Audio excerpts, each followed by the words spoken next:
Μάλλον θα την έλεγα ρηχή μια τέτοια προσέγγιση. Είναι πολύ πέρα από αυτό.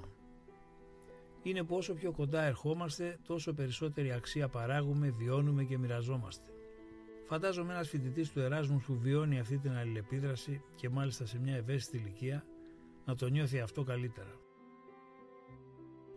Η Ένωση της Ευρώπης οδηγεί σε ένα νέο κοινό πολιτισμικό και αξιακό χώρο που ξεπερνά τα έθνη και τις εθνικές ταυτότητες. Αυτός νομίζω είναι ο πυρήνας της. Αξιακός παρά απλά οικονομικός.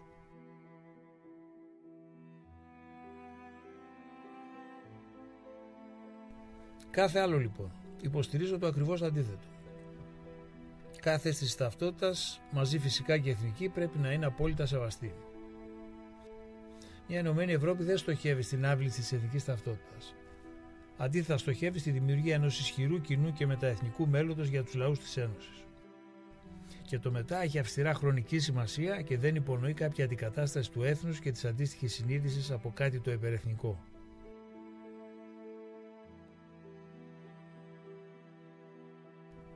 Θα ξεχώριζα τρία πράγματα: ελεύθερες αγορές, καινοτομία, συμμετοχή των πολιτών.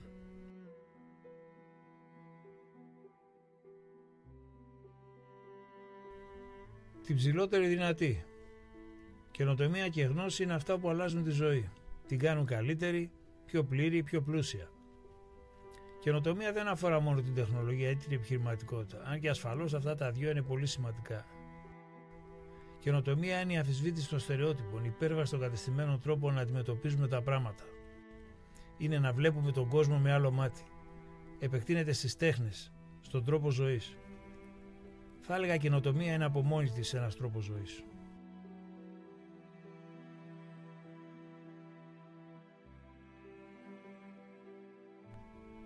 Ελεύθερες όσο το δυνατό περισσότερο. Ελεύθερες σίγουρα περισσότερο από ό,τι ήταν χθες. Οι ελεύθερες αγορές έχουν παράγει πρωτοφανή πλούτο.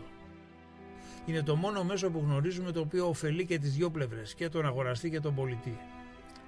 Έχουν λοιπόν γίνει μερικοί άνθρωποι απίστευτα πλούσιοι? Ναι, έχουν γίνει.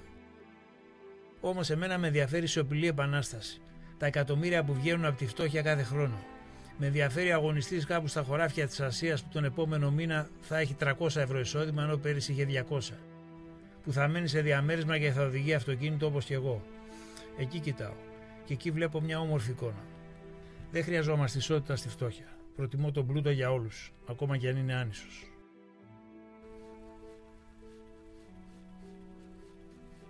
Νομίζω κάτι αρκετά παραπάνω. Αλλά ας δούμε λίγο τα νούμερα. Το 1979 στις ευρωπαϊκές εκλογές έλαβε μέρος το 62% των πολιτών. Αυτό έχει πλέον μειωθεί στο 43%. Πολλοί συμμετέχουν απλά από συνήθεια ή γιατί έχουν κάποιες υποχρεώσεις να εκπληρώσουν, συνήθως πελατειακού χαρακτήρα. Όμως εκλογές χωρίς γνώση, συμμετοχή και ευθύνη είναι η γελιοποίηση της δημοκρατίας. Η λύση είναι η αξιοκρατία. Να δημιουργήσουμε ένα ευρωπαϊκό κατάλογο, άσχετο με τους κομματικούς υπαλλήλους, όπου θα εγγράφεται κάθε ενδιαφερόμενος να είναι υποψήφιος για το Κοινοβούλιο της Ευρώπης μετά από μια επιτυχημένη και δύσκολη εξέταση. Μπορεί να υπάρχει και άλλο κριτήριο, όπως για παράδειγμα να λάβει υποστήριξη για την υποψηφιότητά του από ένα ελάχιστο αριθμό πολιτών. Είναι αυτονόητο ότι η περίοδος που θα είναι βουλευτής θα είναι αυστηρά μία. Έχουμε πολλά ικανά άτομα στην Ευρωπαϊκή Ένωση. Με δύο λόγια λοιπόν. Να ανοίξουμε το Κοινοβούλιο για τους άξιους πολίτες και να το κλείσουμε για τους κομματικούς σωλήνες. Αυτή είναι η ιδέα μου για τη συμμετοχή των πολιτών. Ή έτσι τουλάχιστον ξεκινάει. Μετά το πρώτο βήμα θα σχεδιάσουμε και το δεύτερο.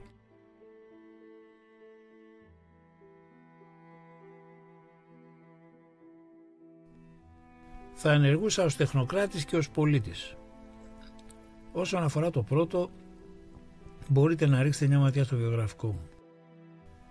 Εδώ θα σας πω μόνο μερικά από τα σημαντικότερα σημεία του αποτυπώματος που σκοπεύω να έχω ως πολίτης.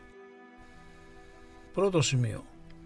Θα διαδώσω το μήνυμα της πραγματικής συμμετοχής των πολιτών, οπουδήποτε μπορέσω σε όλη την Ευρώπη.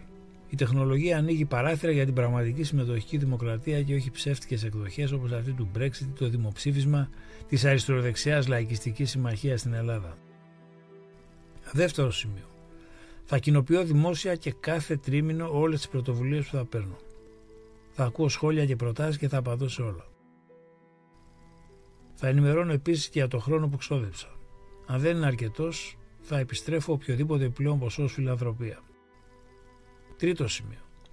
Πρέπει να πω με έμφαση ότι δεν θα αφήσω τις δουλειές και άλλες δραστηριότητες μου. Αυτά είναι τα πράγματα που με κρατάνε ζωντανό, με τροφοδοτούν με εμπειρίες, δραστηριότητες, φίλους, δύναμη σκέψης, αισιοδοξία. Απορρίπτω στην πράξη κάθε ιδέα ότι η πολιτική μπορεί να είναι επάγγελμα.